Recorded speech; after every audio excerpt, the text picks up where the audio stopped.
नमस्कार, आप देख रहे हैं आरएडी न्यूज़। मैं हूं योगेश चक्रवर्ती। क्या बिहार को अशांत करने की साजिश रची जा रही है?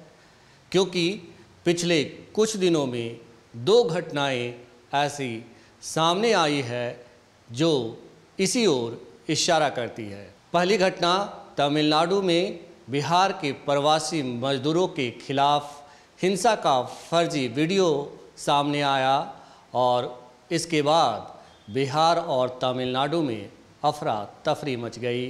इसके कुछ दिनों के बाद रामनवमी के मौके पर बिहार के दो जिलों में सांप्रदायिक दंगे हुए और इस दंगे के बाद जमकर सियासी बयानबाजी हुई और अब सासाराम में बीजेपी के एक पूर्व विधायक की गिरफ्तारी हुई है, जिसके बाद एक बार फिर अटकलों का बाजार गर्म हो गया है।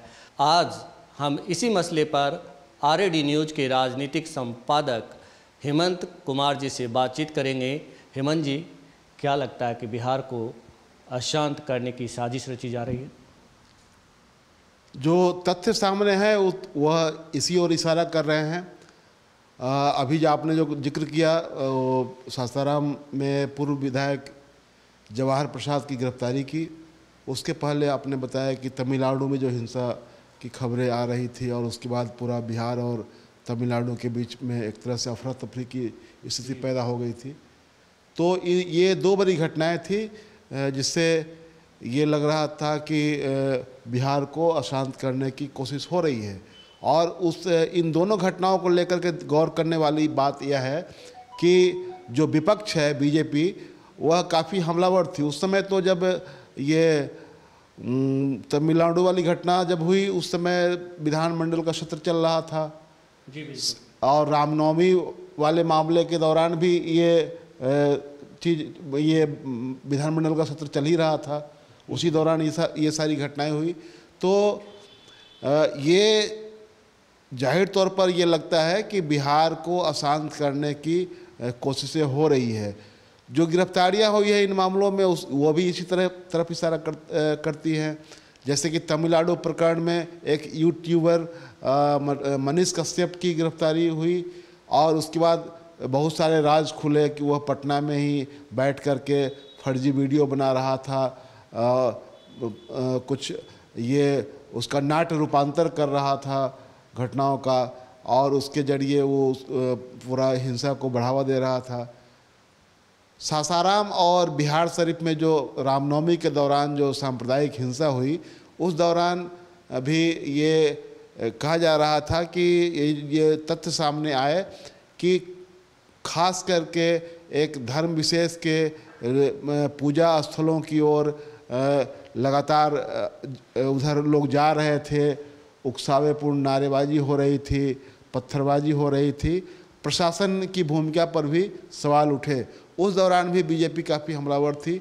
तो सवाल उठता है कि बीजेपी के जवाहर प्रसाद जो पूर्व विधायक हैं सासाराम की, कि उनकी गिरफ्तारी अगर हुई है और इतने दिनों के बाद हुई है, तो जैसा कि मुख्यमंत्री का भी बयान मैं देख रहा था, तो उनका कहना है कि पुलिस ने जांच पड़ताल के बाद अपनी कार्रवाई की है और हम किसी को पकड़ने या छोड़ने की बात नहीं करते हैं, पुलिस के काम में हस्तक्षेप नहीं करते हैं, पुलिस अपना काम करती है।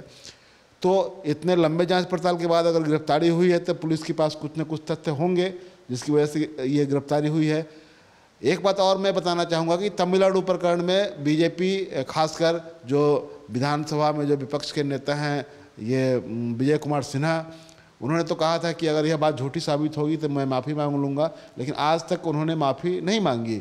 जबकि यह बात अब वो तमिलनाडु वाला मामला तो कम से कम ये साफ हो गया कि वहाँ हिंसा की तमाम खबरें जो थी वो फर्जी थी और होली के दौरान पूरी तरह से प्रायोजित ये मामला था। होली के दौरान जब लोग घरों की ओर आते हैं, उस दौरान ये पूरा प्लान करके करवाया गया था। ये बातें सामने आ गई तो बीजेपी ने उसमें उस समय भी माफ़ी नहीं मांगी। ये सासाराम और बिहार शरीफ के मामले में भी इन्होंने कोई माफ़ी मांगने की तो बात दूर, उसी दौरान जब अमित शाह का बिहार दौरा हुआ था तो उन्होंने दंगाइयों को उल्टा लटका कर सीधा करने की बात कही थी। तो ये एक तरह से टारगेटेड बयान था उनका, और इससे ये लग रहा था कि वो आग में घी डालने के काम कर रहे हैं।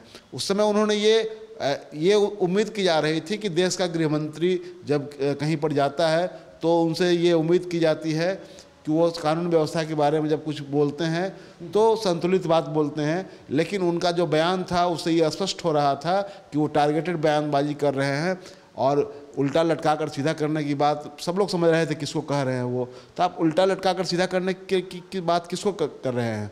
तो ये इन दोनों घटनाओं को जोड़ने से ये साफ स्पष्ट होता है कि जब से बिहार में महागठबंधन की सरकार बनी है, बीजेपी की सरकार से छुट्टी हो गई है, उसी दिन से सरकार की उल्टी गिनती भी शुरू हो गई है। यानी कि विपक्ष की ओर से मीडिया का एक बड़ा हिस्सा भी ये उल्टी गिनती रोज करता है कि सरकार अब गिरेगी तब गिरेगी, तेजस्वी और नीतीश कुमार में ये मतभेद हो गया है, इनसे मतभेद उनसे मतभेद, यहाँ हिंसा वहाँ हिंसा।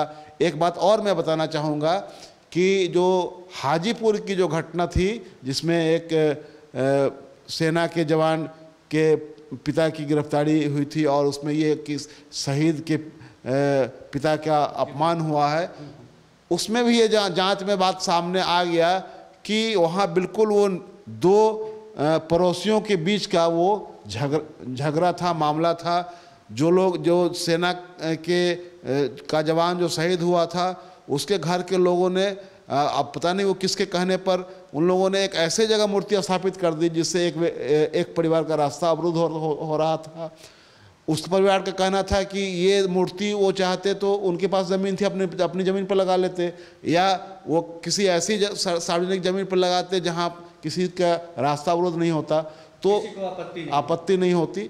तो कुल मिलाकर ये मामला आया कि ये दो लोगों के बीच का विवाद था, लेकिन इसको भी तुल दिया गया कि शहीद का अपमान हुआ। बहुत विधानमंडल के दोनों सदनों में इसको लेकर भी काफ़ी क्योंकि वो शहीद पुलवामा हमले में मारे गए थे। हाँ, पुलवामा हमले में शहीद हुआ था वो जवान, तो वो मामला भी एक तरह से टाइफिस हुआ। लेकिन ये सब क्या, एक पूरी क्रोनोलॉजी क्या बताती है?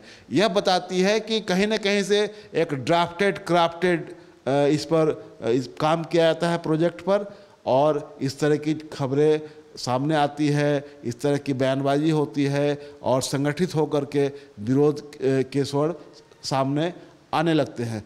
तो ये इशू भी इससे डाइवर्ट होता है, और जनता का जो ओरिजिनल इशू है वो उस पर बहस नहीं होता है। आप देख लेंगे कि पूरे प्रकरण में बिहार विधानमंडल के सत्र के दौरान लगातार ये सब चीज़ें हावी रही। जो जनता के मुद्दे थे उन मुद्दों पर चर्चा कम हुई।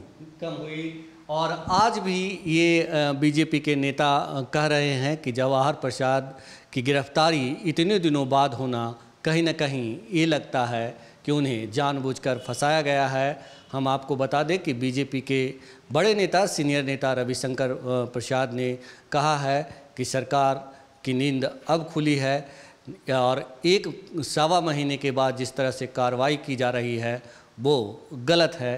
तो ये है रविशंकर प्रसाद का बयान। क्या लगता है आपको कि मतलब उनका बयान जो है जिस तरह ये लग रहा है कि अगर आप ये कह रहे हैं कि इतने दिनों के बाद गिरफ्तारी हुई है, तो अगर तुरंत पकड़ लिया तो कहते कि आपने तुरंत पकड़ लिया कोई बिना किसी जांच पड़ताल के। तो अगर जांच पड़ताल करके पकड़ा गया, ये है कि जानने वाली बात कि फैक्ट क्या है, क्या तथ्य मिले हैं उनके खिलाफ जिसकी वजह से गिरफ्तारी हुई है। देर से हुई या सवेर हुई यह बड़ा इशू नहीं है। अगर देर से हुई तो सरकार तो कह सकती है कि हमने पूरी जांच पड़ताल करवाने के बाद जब नतीजे पर पहुंचे तब हमको लगा कि इनको पकड़ना चाहिए, तो इनकी गिरफ्तारी हुई। हम भी नहीं जानते हैं कि क्या फैक्ट आया है। अभी प्रमा फेसाई ये बात सामने आएगी कि क्या क्या फैक्ट उनके खिलाफ आया है, तो उसके बाद उनकी गिरफ्तारी हुई है। तो इसमें इस बात में कोई दम नहीं है कि देर से गिरफ्तारी हुई है और इतना देर क्या कर रहे थे। जी, हम सुनाते हैं अपने दर्शकों को, रविशंकर प्रसाद को, कि वो क्या कह रहे हैं। जवाहर प्रसाद हमारे बहुत ही वरिष्ठ नेता रहे हैं, सासाराम में कई बार विधायक रहे। उनको गिरफ्तार कर दिया गया। 1 महीने के बाद सासाराम के दंगे में उनको फंसाने की बात कही जा रही है। ये क्या मतलब है इसका? मतलब राजनीति आप करिए, लेकिन आपको 1 महीने बाद ज्ञान आता है क्या कि हमको इनको करना है। बीजेपी की ओर से हम इसकी बहुत भर्त्सना करते हैं। ये बहुत दुर्भाग्यपूर्ण है।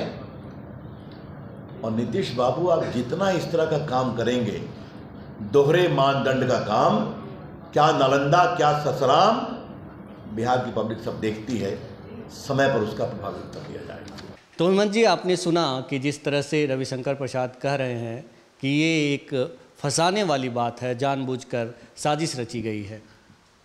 देखिए, ये इससे एक अलग बात मैं ये कहना चाह रहा हूँ कि ये इस तरह के मामले, रामनवमी का मामला हो, मुहर्रम का मामला हो, ईद और बकरीद का मामला हो, इन अवसरों पर अगर राज्य में या देश के मुख्तलिफ इलाकों में अगर तनाव की खबरें आती है, हिंसा की खबरें आती है, तो ये मुझे लगता है कि एक पत्रकार होने के नाते, एक नागरिक होने के नाते, कि आप ये सिर्फ कानून व्यवस्था या सिर्फ ये पुलिस का ही मामला नहीं है।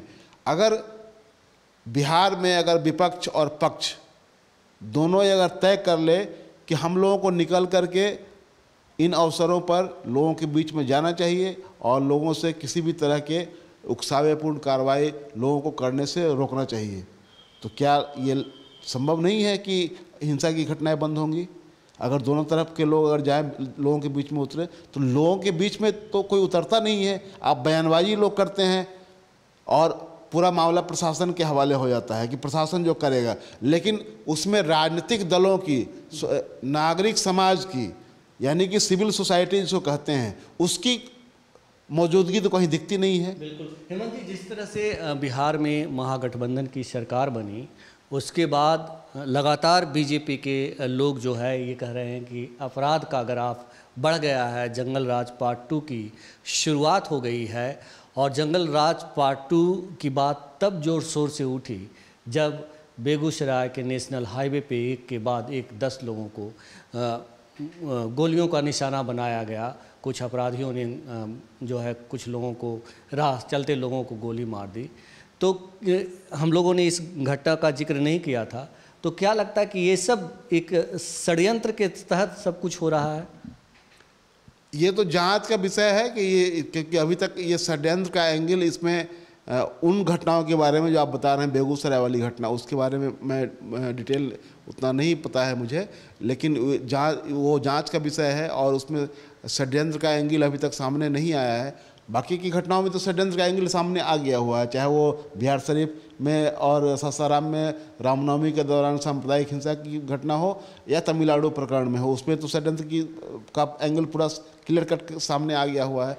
इन घटनाओं में नहीं आया है, लेकिन ये है कि अपराध जाहिर तौर पर बिहार में है, इससे इनकार नहीं किया जा सकता है। अपराध की घटनाएं हो रही है और इसमें कहीं ना कहीं से पुलिस प्रशासन की लापरवाही भी, पुलिस प्रशासन का इनएक्टिवनेस भी सामने आ रहा है। और मैं फिर वही बात कह रहा हूँ कि पुलिस जो है पुलिस का जो सूचना तंत्र है वह जनता के बीच में नहीं है, बल्कि वह ऐसे लोगों के ऊपर निर्भर है जो दलाल किस्म के लोग हैं। और दलाल किस्म के लोग जब पुलिस के सूचना तंत्र का हिस्सा होते हैं तो पुलिस तक जरूरी सूचनाएं नहीं पहुंचती है। तो पुलिस का अधिकतर जो बड़ा हिस्सा है, जो उसका अधिकतर रोल जो है वो इस रूप में आप देखेंगे कि नीचे में आप देखिएगा तो जो जितना भी पेटी क्राइम है उसमें लोगों को फंसाने, बचाने, लोगों का दोहन करने, इसी में पुलिस का ज़्यादा समय लगा रहता है। और इसीलिए बड़े बड़े अपराध जो हैं जब घटित हो जाते हैं तब पुलिस उसमें एक्शन में आती है। बिहार शरीफ में जो दंगे हुए, सांप्रदायिक हिंसा हुई, उसमें भी जो नाम आया वो बजरंग दल का नाम आया। आरोपी बनाए गए बजरंग दल के अध्यक्ष कुंदन कुमार नाम था उनका। और वो कहा जा रहा है कि शायद आप ही से एक बार चर्चा हो रही थी तो आप कह रहे थे कि उनको बेल लेने तक के लिए, मतलब जो होता है कि बेल कोई आकर ले उनका, और कोई वकील भी मतलब उनका बेल लेने के लिए सामने नहीं आ रहा था। तो ये सब चीज़ें क्या दर्शाती है कि कहीं ना कहीं जो इन्वॉल्वमेंट है लोगों का, जो लोग एक तरफ विरोध कर रहे हैं कि बिहार में अपराध का ग्राफ बढ़ रहा है, जंगल राज पार्ट 2 चल रहा है, बाद में घूम फिर कर जो है मामला उन्हीं के पास पहुंच जाता है। तो ये क्या दर्शाता है? देखिए, एक तो है कि अगर उनका बेल लेने से लोगों ने बेल लेने के लिए कोई नहीं आया तो कोई वकील उनका बेल कराने नहीं आया, वो ये मामला है, या कोई उनका बेलर बनने नहीं आया, ये मामला है, मुझे नहीं पता है। लेकिन अगर ये है तो एक तरह से ये एक प्रोटेस्ट है। अगर आप किसी इस तरह के काम में शामिल होते हैं, अगर कोई आपको आपके पक्ष से केस नहीं लड़ना चाहता है, तो एक तरह से ये एक तरह का प्रोटेस्ट है लोगों का, नागरिक समाज का। दूसरी बात ये है कि जो आप ये कह रहे हैं कि जो लगातार जो ये कहा जा रहा है कि बिहार में जंगल राज, तो अब अगर इसको बिहार में जो हो रहा है उसको अगर जंगल राज अगर मान भी लिया जाए थोड़ी देर के लिए, तो अगल बगल के राज्यों में जो हो रहा है, यूपी में जो हो रहा है, वो तो वहाँ जंगल राज कहा जा सकता है। क्योंकि अभी जो वहाँ एक पुलिस कस्टडी में अतीक अहमद की जो हत्या हुई, तो वो तो पूरा लग रहा है कि वो ड्राफ्टेड क्राफ्टेड और पूरा मैन्युफैक्चर्ड वो प्लान के तहत वो सब हुआ। तो आप पुलिस कस्टडी में एक जो है उसकी सुरक्षा नहीं कर सकते हैं, उसकी हत्या हो जा रही है। तो अभी बिहार में तो हमको लगता है कि 1 साल के भीतर, जब से सरकार बदली है, पुलिस कस्टडी में कोई हत्या की घटना अभी तक नहीं हुई है। तो इस तरह आप आलोचना सरकार की कीजिए, आप तथ्यों के आधार पर, आप विपक्ष हैं और विपक्ष का काम ही है आलोचना करना, सरकार को आईना दिखाना, और यह अच्छी बात है। लोकतंत्र में यह जरूरी हिस्सा है विपक्ष का और ये होना चाहिए। लेकिन सिर्फ आलोचना करने के लिए आलोचना करना। 1 साल पहले तक बिहार में मंगल राज था और अगस्त के बाद बिहार में जंगल राज शुरू हो गया। तो ये एक तरह से हिपोक्रेसी है और कुछ नहीं है। जी।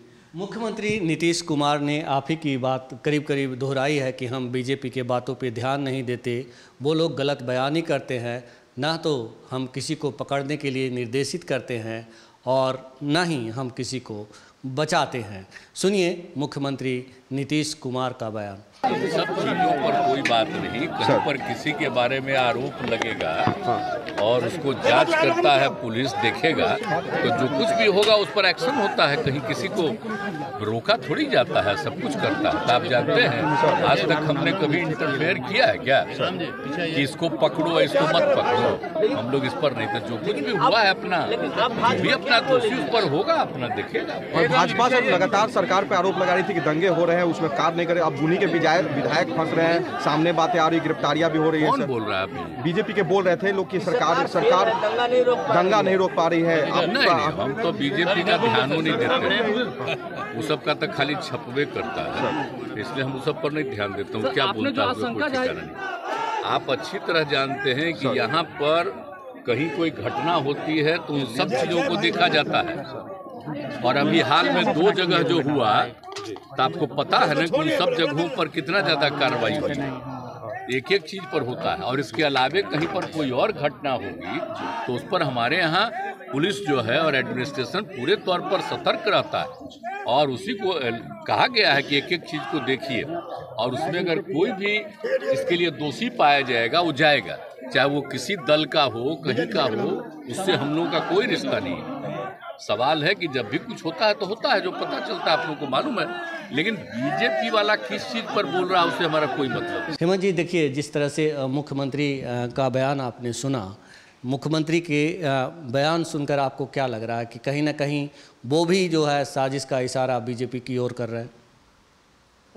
इशारा कर रहे हैं कि नहीं कर रहे हैं ये तो मैं नहीं कहूँगा, लेकिन इतना ज़रूर कहूँगा कि मुख्यमंत्री जो कुछ कह रहे हैं उससे ये है कि वो कन्विंस्ड हैं कि पुलिस ने जो एक्शन लिया है वो तथ्यों के आधार पर लिया होगा, और इसीलिए वो काफ़ी कॉन्फिडेंटली कह रहे हैं कि हम किसी को बचाते नहीं, किसी को फंसाते नहीं हैं और पुलिस को हम निर्देशित नहीं करते हैं। जाँच पड़ताल के बाद यह कार्रवाई हुई है। तो बिहार को लगातार अशांत करने की कोशिश की जा रही है और बिहार में पिछले दिनों हुई 2 घटनाएं इसी ओर इशारा करती है। जैसा कि हेमंत जी ने बताया कि इसमें जो इन्वॉल्वमेंट सामने आया है वो लोग कौन हैं, उनकी पहचान हो गई है। ऐसे में आरोप प्रत्यारोप के बजाय नागरिक जिम्मेदारी निभानी ही सबसे अच्छी बात होगी। नमस्कार, अगर आपको ये डिस्कशन अच्छा लगा हो तो आप हमें YouTube पर सब्सक्राइब करें, Facebook पर फॉलो करें और ज़्यादा से ज़्यादा लाइक करें और शेयर करना ना भूलें।